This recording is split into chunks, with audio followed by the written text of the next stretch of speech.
আমি আপনাদের ভাই হিসাবে, আপনাদের সন্তান তুল্য হিসাবে দেশের প্রতিটি নির্বাচনী এলাকায় আমার দলের সর্বস্তরের প্রতিটি নেতাকর্মী সমর্থকের কাছে একান্তভাবে অনুরোধ করব, দলের সিদ্ধান্তকে আপনারা সর্বশক্তি দিয়ে বাস্তবায়ন করবেন।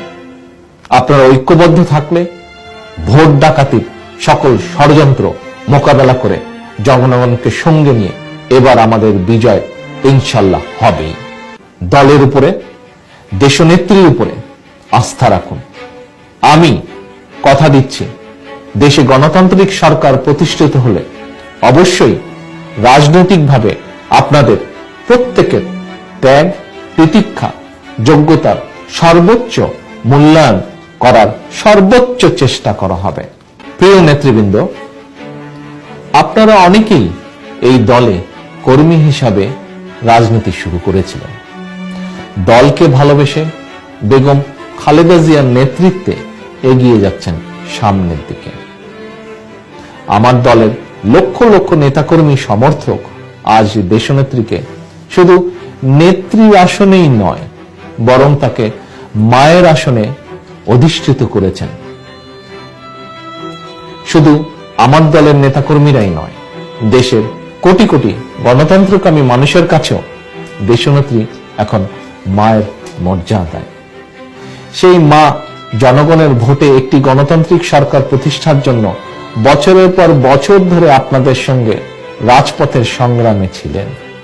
প্রিয় নেতাকর্মী ভাই ও বোনেরা, আজকে আমরা অন্তত একবারের জন্য, আরেকটি বারের জন্য কি পারি না বর্তমান পরিস্থিতির বিবেচনায় নিজেদের সকল প্রকার রাজনৈতিক চাওয়া পাওয়া ভুলে গণতন্ত্রের মুক্তির জন্য সর্বোচ্চ ত্যাগ স্বীকার করতে? আমার তৃণমূলের প্রিয় ভাই বোনেরা, আমরা কি অন্তত একবারের জন্য, আর একটি বারের জন্যও কি পারি না শুধুমাত্র আগামী কয়েকদিনের জন্য নিজেদের চাওয়া পাওয়া ভুলে এর ঊর্ধ্বে উঠে দেশের জনগণের জন্য, গণতন্ত্রের জন্য আসন্ন নির্বাচনে বিএনপির মনোনীত প্রার্থীবৃন্দ, আপনারা তো এ দলেরই নেতা, এ দলেরই কর্মী, এ দলেই আপনারা বহু মানুষ, বহু নেতাকর্মী বড় হয়েছেন।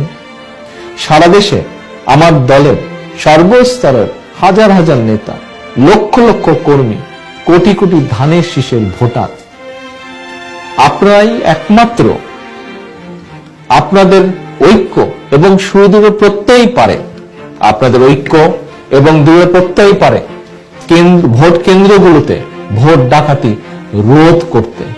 আপনাদের ঐক্য এবং দৃঢ় প্রত্যয় পারে প্রতিটি ব্যালট বক্সকে নিরাপদ রাখতে। প্রিয় নেতাকর্মী ভাই ও বোনেরা এবং প্রার্থীবৃন্দ, আবারও আমি বলতে চাই, এবারের নির্বাচনে পাওয়া না পাওয়ার দ্বন্দ্বে যদি আমরা জড়িয়ে পড়ি, আমরা যদি বিবাদ বিরোধে জড়িয়ে পড়ি, গণতন্ত্রের মুক্তির স্বার্থে ঐক্যবদ্ধ না থাকতে পারি, তাহলে ক্ষমতাসীন অপশক্তি আবারও গায়েবী মামলা কিংবা আদালতের রায়ের অজুহাত দেখিয়ে অত্যাচার নির্যাতনের মাত্রা বহু গুণ বাড়িয়ে দিবে। যারা সকল অন্যায় অত্যাচার মোকাবেলা করে নিজেদের প্রস্তুত করে গড়ে তুলেছিলেন, আপনারা সহ সকল নেতাকর্মীকে আরো বেশি নির্মম নিষ্ঠুরতার মধ্যে ফেলে দিবেন।